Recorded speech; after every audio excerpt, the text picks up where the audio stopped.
Thank you. Okay, members, declare the meeting open to the public. Welcome to the 27th meeting of the Public Accounts Committee, the last of this year of 2024. I can advise members that the committee meeting will be recorded and broadcast throughout Parliament buildings and online. However, there could be a slight delay between moving between private and public sessions, so please be patient with the system. I can also advise those in the public gallery that they're welcome to use mobile devices as long as they're in airplane mode, and all devices are muted. You can connect to the Assembly Wi-Fi, password available in the gallery rules, and it is not permitted to take photographs or record any of the proceedings.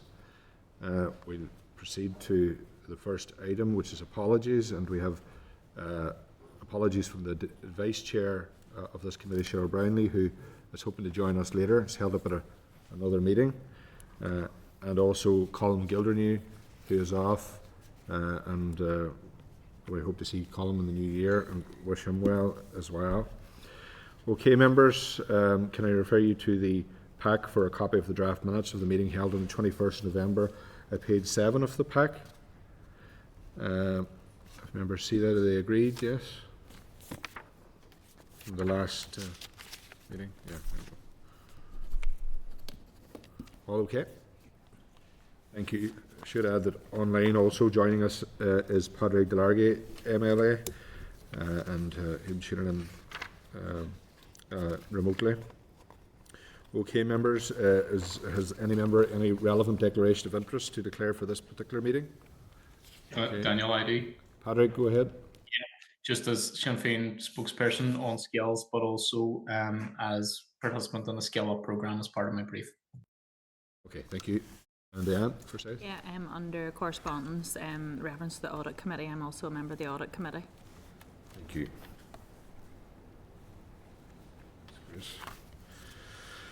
Okay, members, can I refer you to pages 3 to 75 of your table of papers for a short report on the committee's BAMR and CAPAC network meeting in Malta. I'm going to ask the clerk to give a brief update in relation to that trip. Okay, thank you. So members, the report that I've done is at page 3 of the pack. So it was 2 events over 2 days. So the first day was the British Irish Mediterranean Regions Conference of Public Accounts Committees across these areas. And the focus very much of the first day was a plenary style in the morning and then workshops in the afternoon. So the morning session, there was 2 main sessions in the morning. The first one was on the disadvantages and advantages of small PACs, and that was led by the Maltese House of Representative delegation, and it just looked at some of the, some of the advantages and disadvantages, but there was a general discussion, and some of the advantages was that small PACs can be more responsive and were regarded as the most important in committees and in most legislators. So PACs do, have high profile, across all of those jurisdictions. The role of the opposition was also discussed, and for example in Malta, 3 members of the opposition and the chair can request an audit report, which I thought was an interesting point. The issue of calling ministers was also raised, and there was a general consensus that PAC's focus should be on calling accounting officers to account.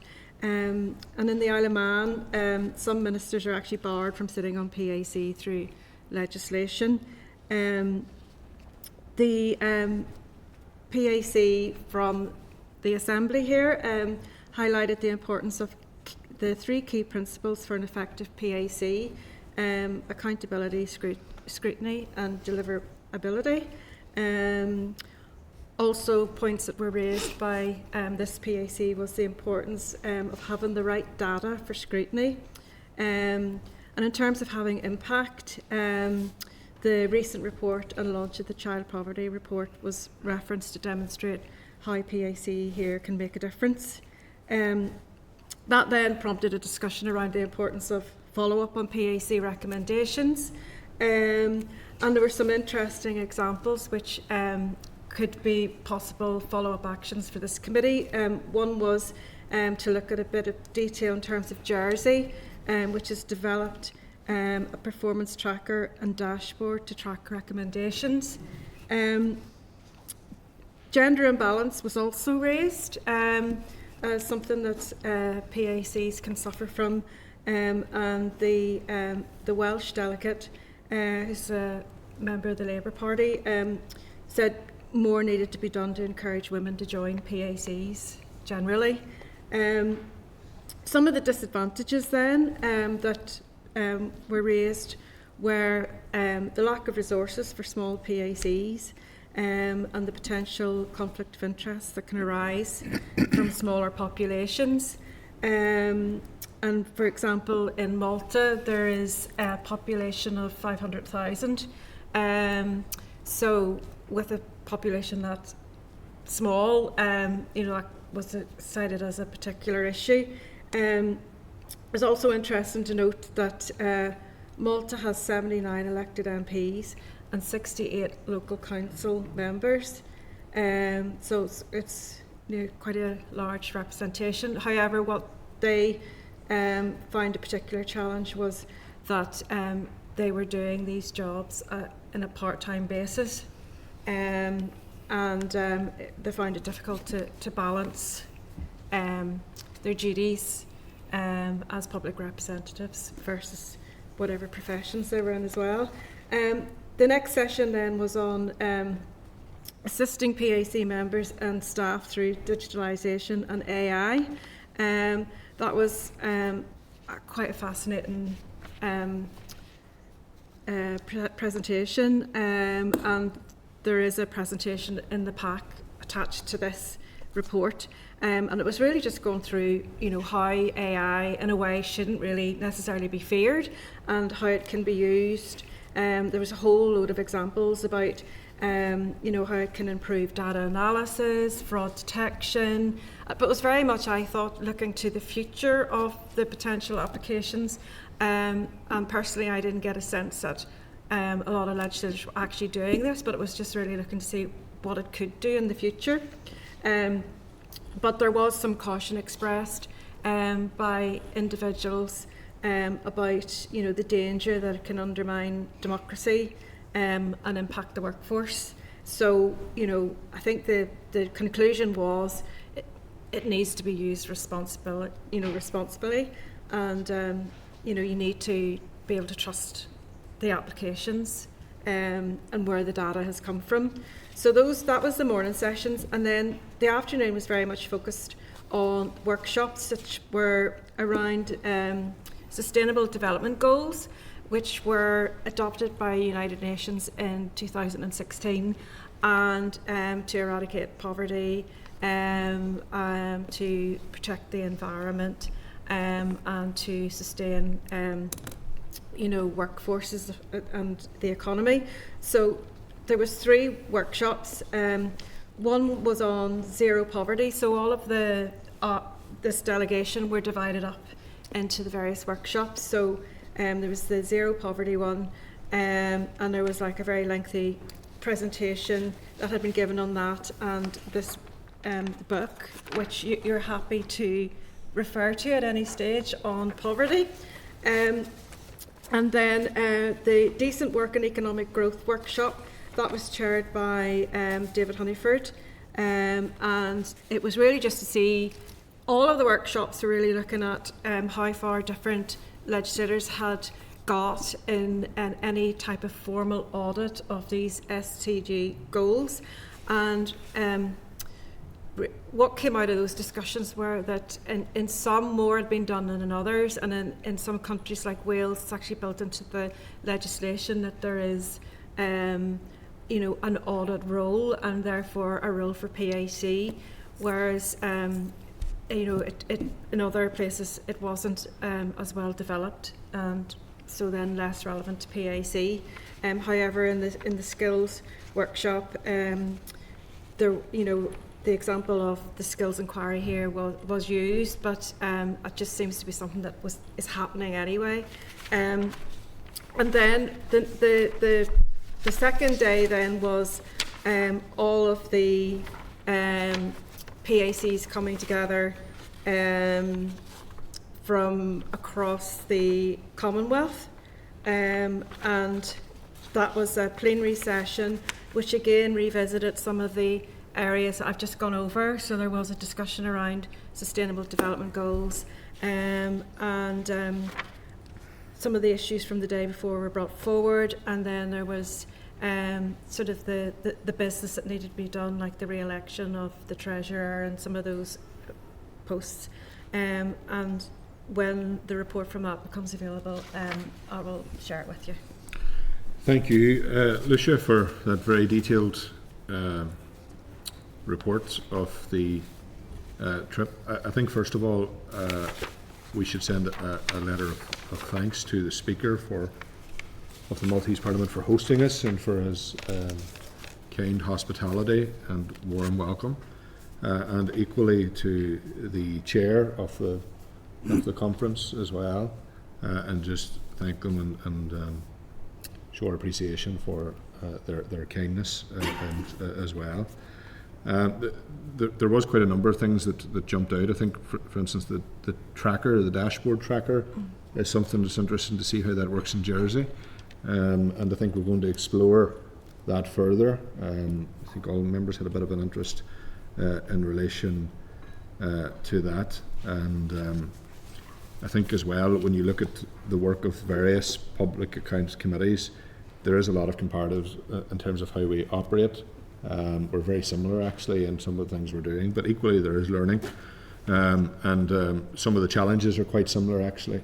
You know, we think we have a small population, and then you look at Malta and other places that have PACs, and the population issue is causing an issue in terms of resources, etc. So there was lessons learned from us and drew from us, but equally we've picked up things as well, which was entirely helpful.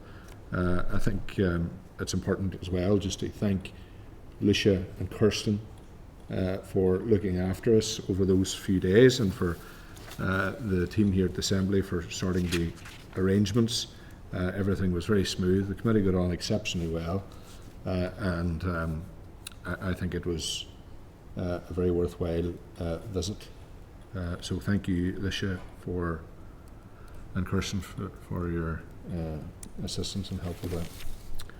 As members, anything do you want to add to that? Or are they happy to? Well, content chairs, like you say, I mean, the thing that stuck out was actually some of them hadn't the same resources as some of the rest, but I mean, they're doing good bodies of work. Honestly, we learn from different legislatures. So although all those exercises are very important, but yeah, overall it's very good, yeah, and I want to thank the team for it's well organised. So and for David and his report, he done a fine report as well on the day as well. He chaired it. He chaired the meeting. He chaired the meeting. Fair play for coming back. He chaired it particularly well. He stepped up to the plate, yeah. Given the area in question, a lot of countries didn't really understand it, so I think it was handled fairly well. And what is interesting is how AI is affecting everything now, and they have a particular focus on it and how it could enhance their work, but also some of the concerns they have in relation to it as well. So it'll be interesting to see how that continues to progress over the next few years. But I suppose in terms of our work here at the Assembly, it's something that's having an impact every day. A lot of us use AI as it is now, and I suppose as it goes forward we'll continue to in different ways. So. I suppose you're looking at the reports, the different, I mean, what it got when you've seen a 273-page report, and there's good value in it, but I mean, it just goes to show the resources they have on the focus actually. If you read compared to how we focus in over here and doing our reports or in our inquiries, I mean, we'll learn from that. I mean, like I said, there's part-time system. Yeah. In terms of that, we'll learn from that. But I mean, it's like I say, it was a good exercise for us in general. Yeah. Thank you. Okay, so we'll note the report then. That's fine. Thank you, members. Just briefly under chairperson's business, given that this is the last meeting of this year for the Public Accounts Committee, I want to put on record most sincerely our deepest appreciation to the committee team, led by Lucia, Kirsten, and of course Barbara, and Marion, and also of course we're thinking on Karen, who isn't here at the minute. I want to thank them all for their work, and the communications team, who do an exceptional job in helping enhance the work of the committee and communicate the work that we're doing. And also I want to thank Darina, the CNAG, and her team, Rodney there, and everyone for the exceptional work that the Northern Ireland Audit Office continue to do. The more this year progressed, and in my role as chair, the more I realised how absolutely vitally important the work that the Northern Ireland Audit Office is, and how dedicated the team are, particularly with meeting them at the office recently. There's a very keen interest there, and we're delighted to have you with us and to work with us in the close relationship that we have at this committee to help ensure value for public money. So I want to thank you all and for your guidance, for the exceptional reports, and if you pass that on to your team as well. I think it is important just to acknowledge that the departments need a good Northern Ireland Audit Office behind them to keep them in check, and I think absolutely we have that here, particularly when you look, and we met the CNAG actually for Malta, and we're very, very lucky that we have the Audit Office that we have here, so thank you again. Okay, and I have a young fellow work experience with me today from Strabane, so I told him that he's going to be really enthralled by the work of the committee today, so thanks very much, Damien. Okay, members, item 6, correspondence, can refer you to the quarterly sickness absence in Northern Ireland, the Civil Service report from July to September 2024, pages 16 of the pack. And members, I don't know if you have had an opportunity to go through this, but the figures are stark actually, and I know that this has come up at other committees today. From July 23 to September 24, almost 400,000 working days were lost. So 300, just to be precise, 384,278 days. It's amounted to an estimated salary cost of £56.1 million. And if you look into the figures further, there's areas or departments where this is more significant. You know, DFI, for instance, has significantly higher rates of absence than other departments, and it's difficult to understand the reasoning behind that. And also, when you drill further into the reasoning behind staff sickness or illness in the civil service, shockingly, 41% of all those who are off because of anxiety, stress, depression, psychiatric illness. 41%. Those figures are stark, particularly when you look at the reasoning of injury or fracture, which is only accounts for 8.8%, and then closely to the 41% off with anxiety, stress, and depression is those off with cold and flu, the seasonal illnesses that tend to appear and affect productivity and people's ability to go to work. But those figures are stark, and when you look at the issues we have with employment, retention and recruitment within the civil service, and then you look at that figure, 41% of people off because of anxiety, stress, and depression, there's a picture here that we need to probably be looking at, but it certainly is an issue, and I think those figures are unusually high. But I just wanted to draw members' attentions to that. It has come up at other committees, and I think it's important that we draw attention to it as well. Members, anything on that they'd like to raise? No? All content? Okay. Can I refer members to correspondence from the Audit Committee to the Finance Minister, which I was copied into as PAC Chair in relation to draft budgets for the Northern Ireland Audit Office. The Northern Ireland Public Services Ombudsman, which is NIPSO, and the Northern Ireland Assembly Commission at pages 27 of the pack.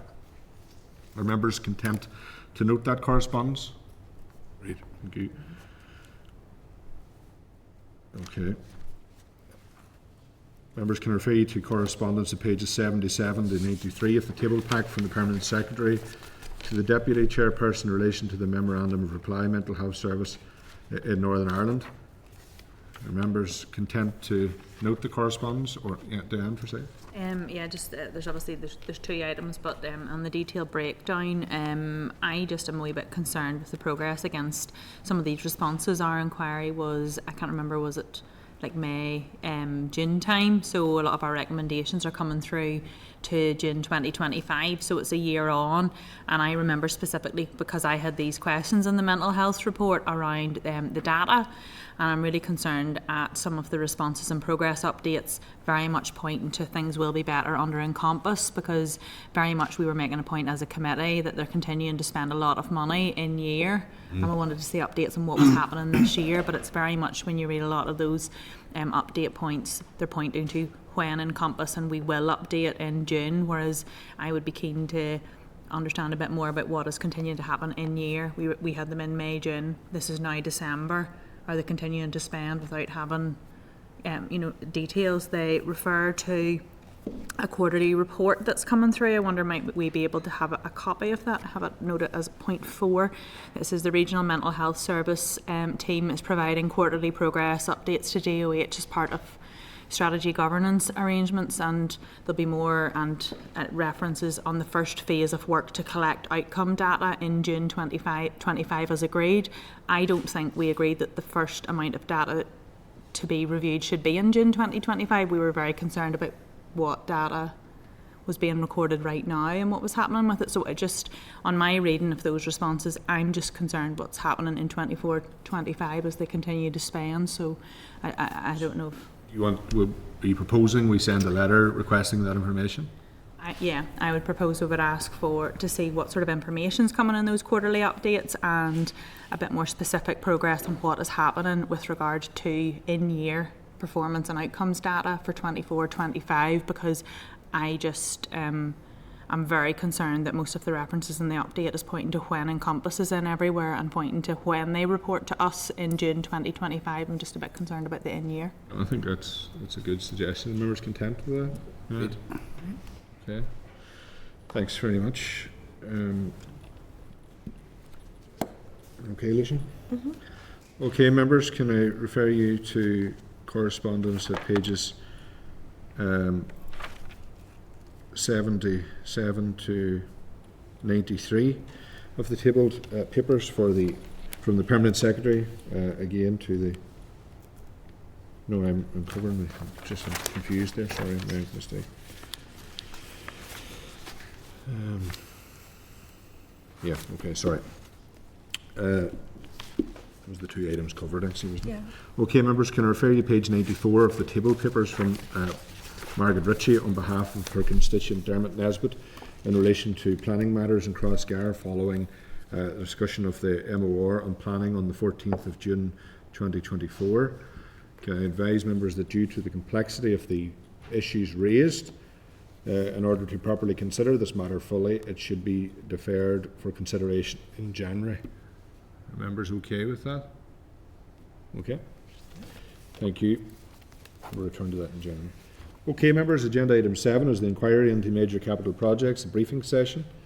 And Barbara will just invite in Reyes. Okay, joining us from Reyes is Nathan Mahond.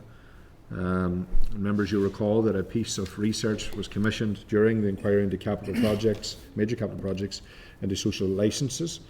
And I welcome Nathan to brief the committee and thank him for his attendance today. And a copy of this particular paper is at pages 30, 40, 64, 30, 40, 60 of your pack.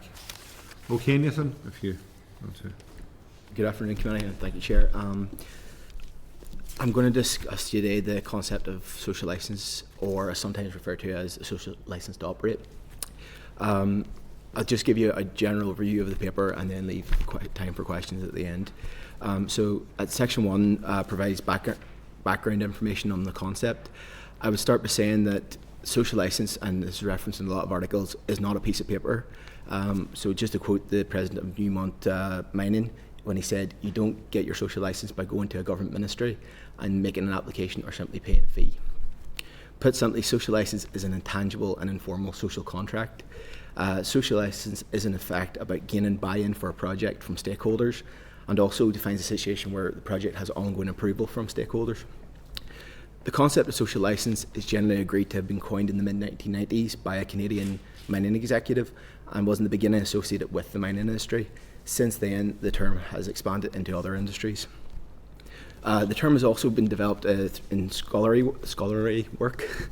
I would note the work of Thompson and Boutier in their 2011 paper. At figure 1 at page 39 of your pack, you'll see a pyramid model which they developed. This shows different levels of buy-in for a project. This was then developed further by the 4-factor model. Again, this is figure 2 at page 40 of the pack, and this considers other issues such as economic legitimacy, socio-political legitimacy, interactional trust, and institutionalized trust. This research suggests that the more of these factors a project can obtain, the greater level of acceptance or buy-in from stakeholders that the project will have. I'd also note that those are also tiered, so economic legitimacy is the basis, and then you're working your way up to institutionalized trust. So moving to section 2 of the paper, which has considered a number of countries in relation to social license, namely the UK, Republic of Ireland, Canada and Australia. I would note that research for this paper has not been able to identify any legislator which has passed legislation specifically in relation to social license. Rather, various pieces of legislation and regulatory frameworks that align with social license principles. And these have been highlighted in this section.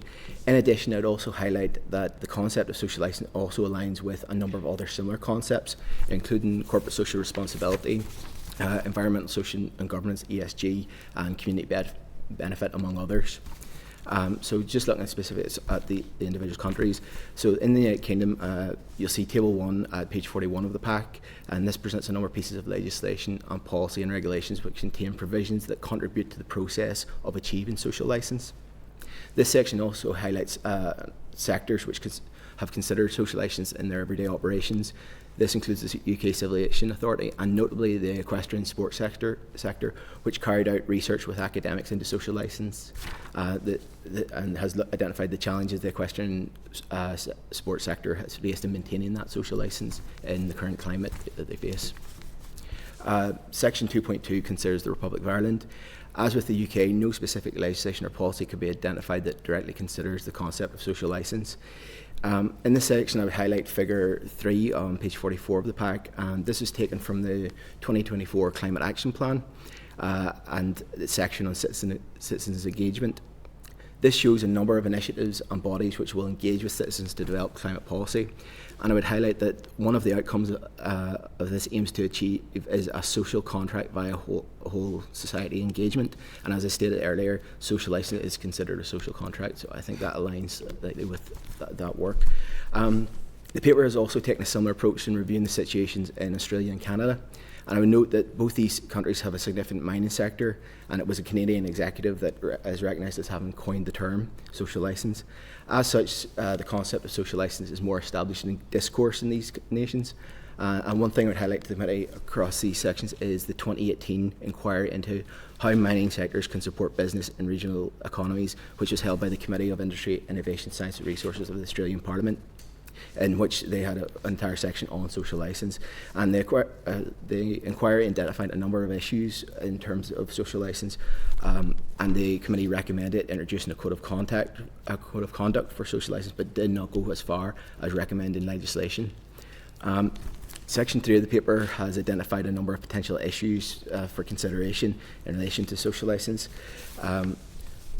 Starting with the first area we identified was the stakeholders. So with stakeholders, there's a number of issues in an attempt to establish social license. So these include identifying who stakeholders are and that definition of it. Are they local or dependent on a project? The interest groups can go from extremely local to regional and even national depending on the scale of the project.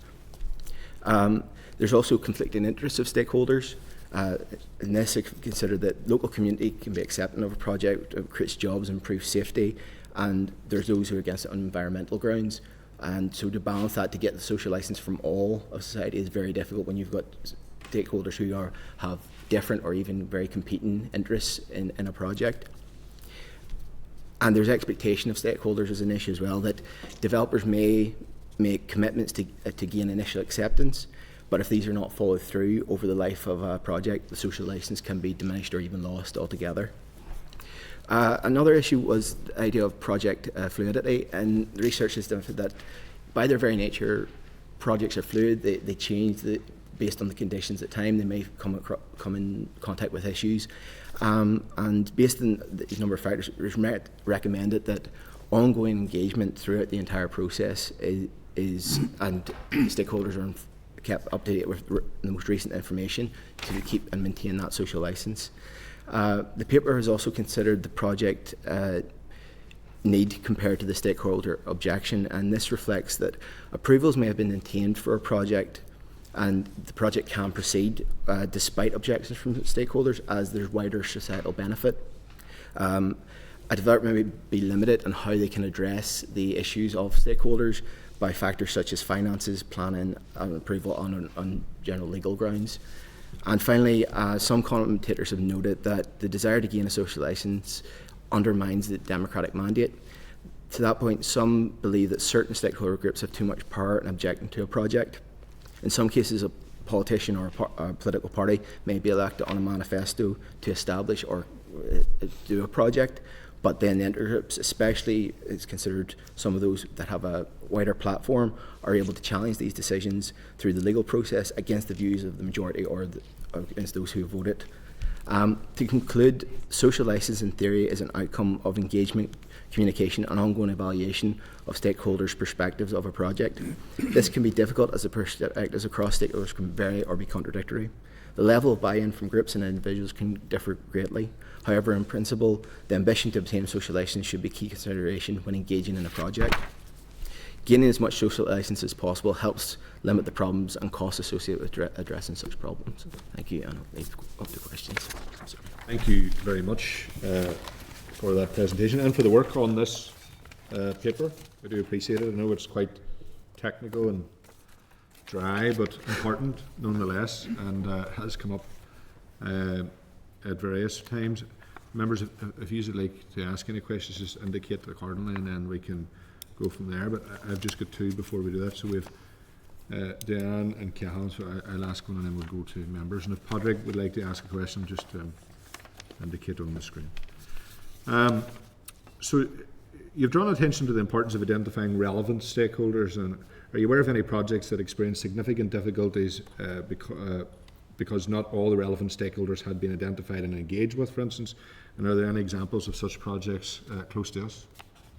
As I say, the perspective of the paper was very much the theory behind social licence, so I haven't went into individual projects. As I say, from the wider perspective, the relevant stakeholders are always going to be difficult to identify in project because it's the width of the sort of the impact. So, for example, take a road, for example, that you can consider stakeholders the local people along the road or within the local community that it runs along, but we could all be users of the road, and therefore there's an impact there of a wider societal, regional impact. But to identify clearly, it's up to go to consultation and allow people to have that voice to identify themselves as a stakeholder, rather than maybe going out and trying to find individuals. I think was what was coming, that engagement, that you open it up, that people have the opportunity to discuss a project that is in the whatever it might be. Sorry. Okay, and just this is probably relevant to what you've said. The report, for instance, touches on the democratic mandate, yes. And this is the notion that a small stakeholder group could perhaps, via a legal route, frustrate a project that has widespread public buy-in. And an example of that would be the A5. I want to declare an interest in that because I'm a huge advocate of the A5. What exactly do you mean by suggesting that support for projects can be measured in different ways and balance struck? And how can this prove helpful to the project? So that a lot of that democratic mandate stuff is very relevant in Canada, and a lot of the information is drawn from certain Canadian institutes that have looked into this issue, in which they had considered that, especially in mining projects, the environmental impact, it was being outweighed by the local community who want jobs and want sort of the economic benefits, and that individuals have been elected on platforms that was. Sorry, what was the second part of the question there? Just at the end, apologies.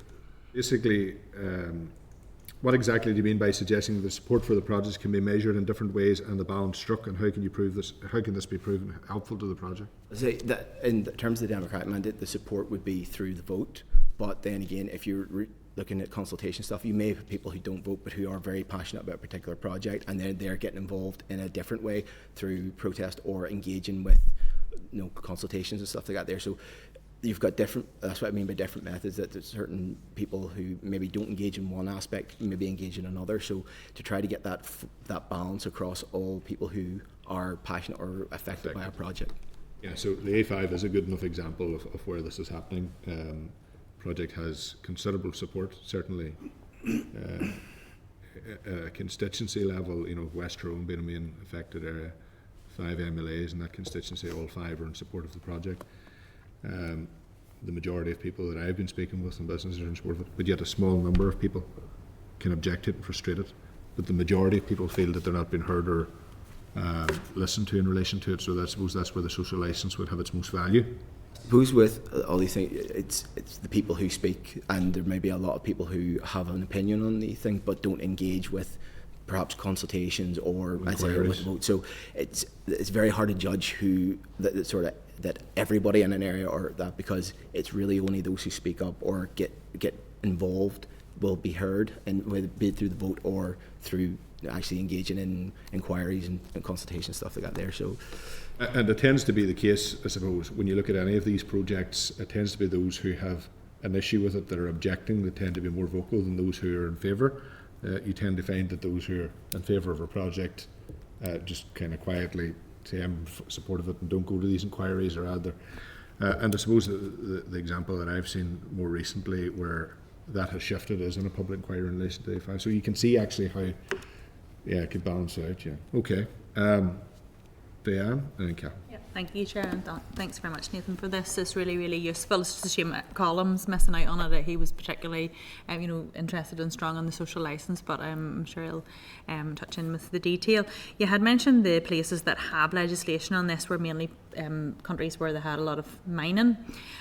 So obviously, making new mining sites is a huge, significant physical, environmental impact, and it's very, very visible to all of us.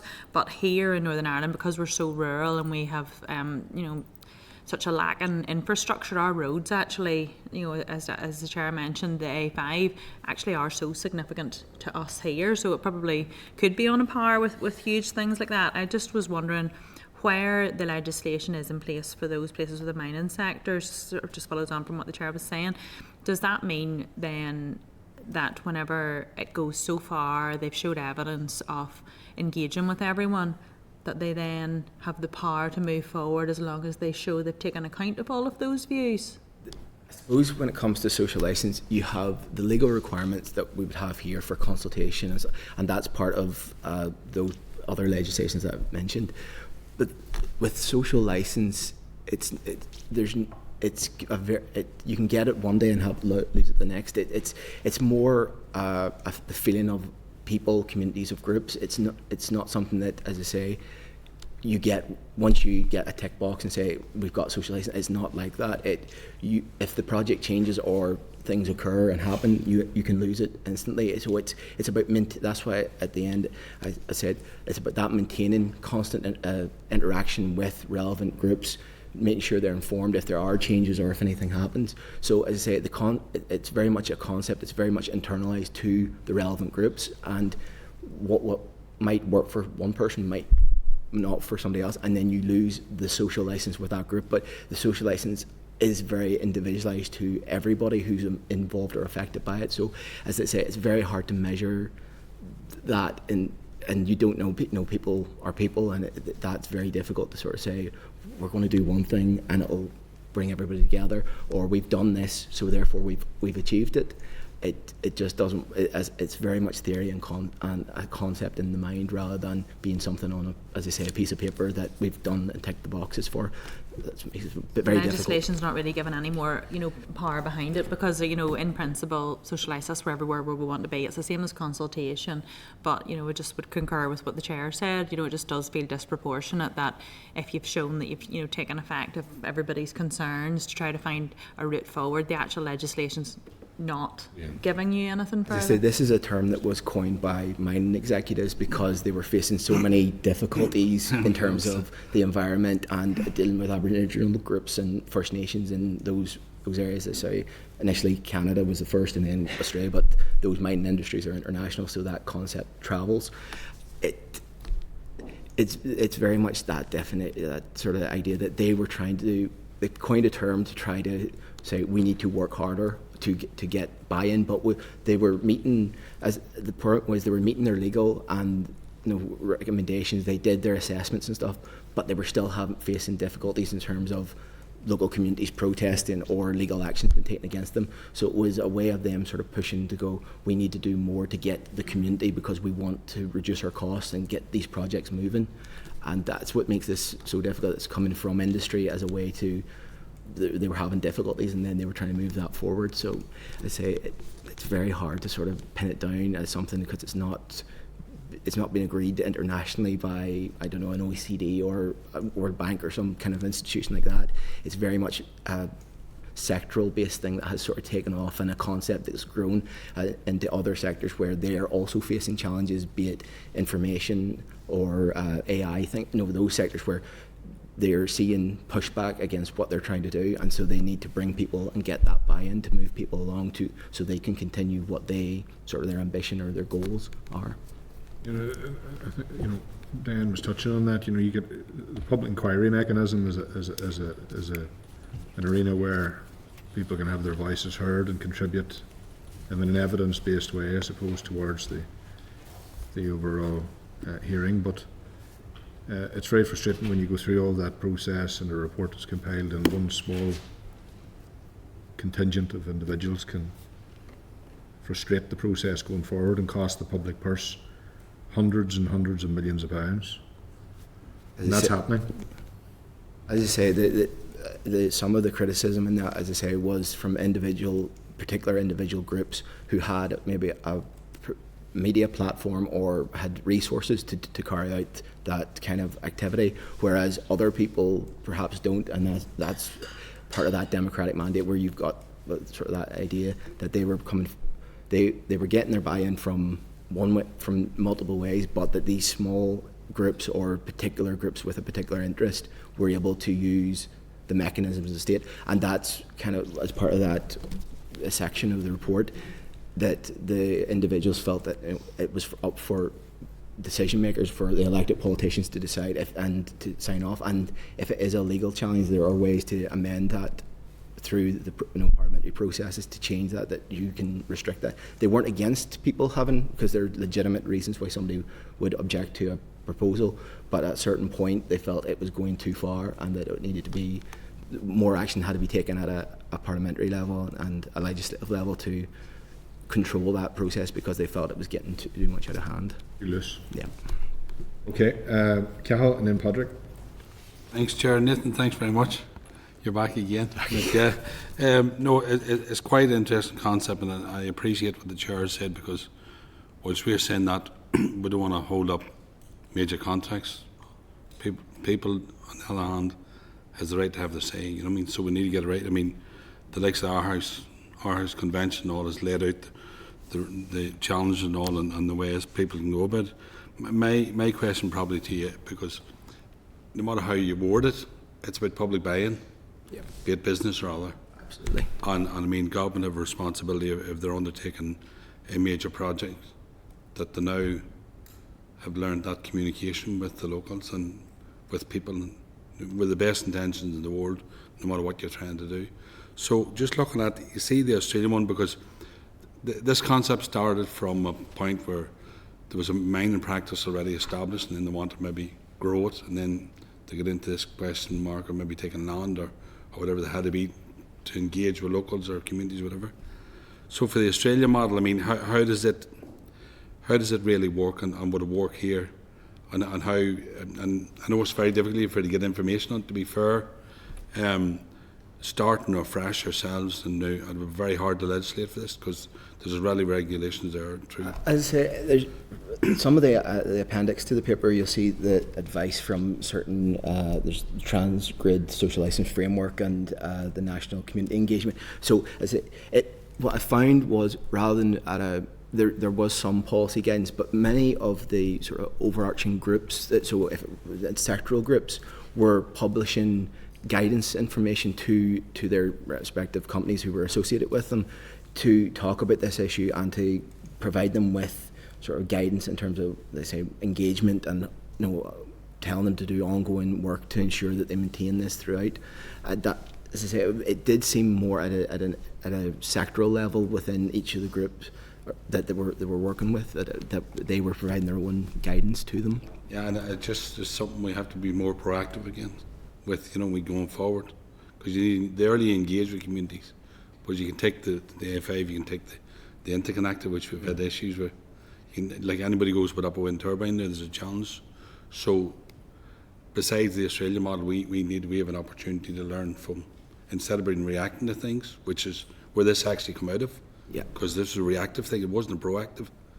You know what I mean? The Canadian model, the idea, the concept of it was a reactionary thing as opposed to a proactive. Yeah, yes. In terms of that particular industry, they were reacting to events and things that were involved in sort of affecting their business at the time, and it was a method of trying to address those things and again to save on cost and to reduce the legal challenges that they were facing. I think it sort of built up gradually over time, and by the 90s it was really starting to affect the business, and that's why this concept sort of started, that we need to do more to engage with the local communities to get that buy-in so that we're going to reduce our costs and we're going to get our projects.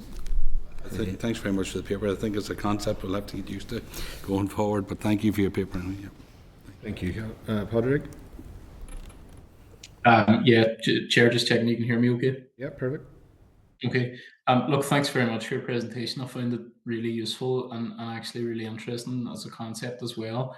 I suppose, look, at this stage, most of my points have already been made. Really, my first point was just in terms of that definition of who a stakeholder is. I suppose it varies project to project, area to area, and so on.